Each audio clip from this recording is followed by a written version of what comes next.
ஒருத்தராவது அவங்களோட குழந்தைகளையோ அல்லது அவங்களோட பேரன் பேத்திகளையோ எங்க பள்ளியில சேர்ந்து படிக்க வைக்கிறாங்களா? அப்ப எப்படி சார் அரசு பள்ளியில நிறைய பேர் சேருவாங்க? தமிழ்நாட்டுல நிறைய அரசு பள்ளிகள்ல 1ஆவதுல இருந்து 5ஆவது வரைக்கும் 2 வாத்தியாருங்க தான் இருக்காங்க. 1ஆவது 2ஆவதுல 4 8 புக் இருக்கு. 3ஆவது 4ஆவது 5ஆவதுல 15 புக் இருக்கு. மொத்தம் 23 புக் இருக்கு. 2 வாத்தியாருங்க மட்டும் 23 புக்ல உள்ள பாடங்களை எப்படி சார் நடத்துவாங்க? அதுலயும் ஒரு வாத்தியார் லீவ் எடுத்துட்டா ஒரே ஒரு வாத்தியார் தான் இருப்பாரு. தனியார் பள்ளியில பசங்க குறைவாவே இருந்தாலும் 5 வகுப்புக்கு 5 வாத்தியாருங்க இருக்காங்க. இத பாக்குற பொதுமக்கள் அவங்களோட குழந்தைங்களை தனியார் பள்ளியில சேர்க்கறாங்க. அரசு பள்ளியில மாணவர் எண்ணிக்கை குறையிறதுக்கு இதுதான் முக்கிய காரணம்.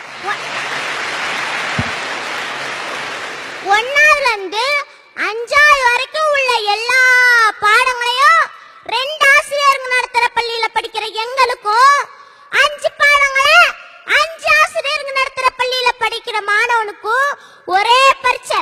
இங்க ஆரம்பிக்கிற ஏற்றத்தாழ்வு எங்களோட வாழ்நாள் முழுவதும் நீடிக்குது சார்.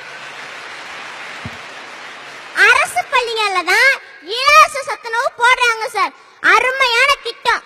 ஆனா அதுல ஒரே ஒரு குறைதான். அது என்னன்னா அரிசி. என்ன மாதிரி சின்ன குழந்தைங்களுக்கு வயிறு சீக்கிரம் செரிக்காது. எல்லாரும் அவங்க குழந்தைங்களுக்கு கடை அரிசி பொன்னி அரிசின்னு நல்ல அரிசி தான் வாங்குவாங்க. அந்த அரிசி சோறு தான் சாஃப்டா இருக்கும், நல்லா செரிக்கும். நல்லா கோயில் திருவிழா கல்யாண வீடுகள்ல தான் பொன்னி அரிசி சோறை சாப்பிட்டுருக்கேன்.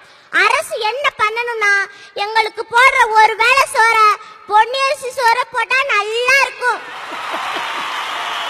சரி, பொன்னியின் செல்வியிடத்தில் சொல்லி வைப்போம். எங்க அக்கா ஒரு கவர்மெண்ட் ஸ்கூல்ல 12ஆவது படிக்குது. அது எப்போதுமே ஸ்கூலுக்கு போகும்போது தண்ணியும் குடிக்காது, தண்ணி பாட்டில் எடுத்துட்டு போகாது. நான் ஏன்க்கா நீ காலையில தண்ணியும் குடிக்க மாட்டேங்கிற, தண்ணி பாட்டிலும் எடுத்துட்டு போக மாட்டேங்கிறேன்னு கேட்டேன். அதுக்கு எங்க அக்கா, நான் மட்டும் இல்ல எங்க ஸ்கூல்ல படிக்கிற நிறைய பிள்ளைங்க இந்த மாதிரி தான் வராங்க. ஏன்னா எனக்கு ஸ்கூல்ல போய் 1 பாத்ரூம்ல வந்தா எங்க ஸ்கூல்ல உள்ள பாத்ரூமுக்கு போகவே முடியாது. அப்படியே போனாலும் சாப்பிட முடியாது. 1 பாத்ரூம்ல வந்தா நானும் என் ஃப்ரெண்ட்ஸுங்களும் அடக்கி வச்சுட்டே வருவோம். இங்க உட்கார்ந்து இருக்கவங்கள தைரியம் உள்ளவங்க, துணிச்சல் உள்ளவங்க, செல்வாக்கு உள்ளவங்க உங்க ஊர்ல உள்ள பெரிய அரசு பள்ளிகளுக்கு போய் அங்க உள்ள பாத்ரூம்களை பாருங்க. நான் சொல்றது உங்களுக்கு புரியும். இதுதான் சார் இன்றைய அரசு பள்ளிகளின் நிலைமை. அதுவும் இந்த கவர்மெண்ட்ல வேலை செய்யற வாத்தியாங்களே அவங்களோட குழந்தைங்களை கவர்மெண்ட் ஸ்கூல்ல சேர்க்கறது இல்ல. வாத்தியாருங்க மட்டும் இல்ல, கவர்மெண்ட்ல வேலை செய்யற கலெக்டருங்க, அமைச்சருங்க யாருமே அவங்களோட குழந்தைங்களை கவர்மெண்ட் ஸ்கூல்ல சேர்க்கறது இல்ல. வேலை மட்டும் கவர்மெண்ட் வேலை வேணும், ஆனா அவங்க குழந்தைங்களை பிரைவேட் ஸ்கூல்ல படிக்கணும். இது என்ன சார் நியாயம்? கவர்மெண்ட் ஸ்கூல்ல வேலை செய்யற எல்லாருமே அவங்களோட குழந்தைங்களே கவர்மெண்ட் ஸ்கூல்ல தான் சேர்க்கணும்னு சட்டம் பண்ணு சார். அப்பதான் அரசு பள்ளிகளோட தரம் உயரும். இன்னொன்னு என்னன்னா, தனியார் பள்ளியில 1ஆவதுல இருந்து 12ஆவது வரைக்கும் படிக்கிறவங்களுக்கு MBBS BA படிக்க சீட்டு கொடுக்க கூடாது. 1ஆவதுல இருந்து 12ஆவது வரைக்கும் பணத்தை கொட்டி படிக்க வைக்கிறாங்க தானே, MBBS BA பணத்தை கொட்டி படிக்க வைக்க வேண்டியானே. இதுக்கு மட்டும் கவர்மெண்ட் காலேஜ் கேக்குதோ? அரசு பள்ளியில படிக்கிறவங்க என்ன இலச்சவாயின்னு நினைச்சீங்களா? யோசிங்க. அடி கீர்த்திகா, யோசிங்க, நல்லா யோசிங்க.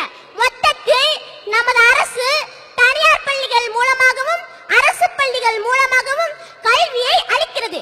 தனியார் பள்ளிகளில் பணம் கட்டி படிக்கிறார்கள், அரசு பள்ளிகளில் இலவசமாக படிக்கிறார்கள்.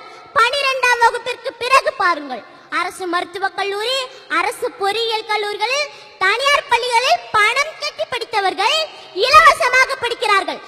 அரசு பள்ளிகளில் இலவசமாக படித்தவர்கள் தனியார் கல்லூரிகளில் பணம் கட்டி படிக்கிறார்கள். இல்லை என்றால் திருப்பூரிலும் சென்னை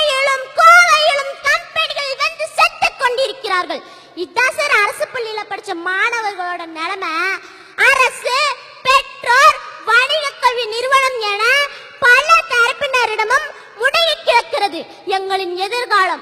பாடங்கள் வகுப்பறையின் 4 சுவர்களுக்கிடையே மனப்பாடம் செய்வதற்கு அல்ல, வாழ்க்கையை வாழ கற்றுக் கொடுப்பதை கல்வி. எங்களின் அனைத்து வகையான திறமைகளையும் வளர்ப்பதை கல்வி. ஏழை பணக்காரர் என்கிற பாகுபாட்டை ஒழித்து ஜனநாயக சமுதாயத்தை உருவாக்குவதுதான் கல்வி. கல்வியின் பண்பும் பயனும் இதுதான். இந்த லட்சியங்களை அடைவதற்கு அனைத்து பள்ளிகளையும் அரசே ஏற்று நடத்தினால் கல்வியில் ஒரு சிறந்த நாடு உருவாகும்.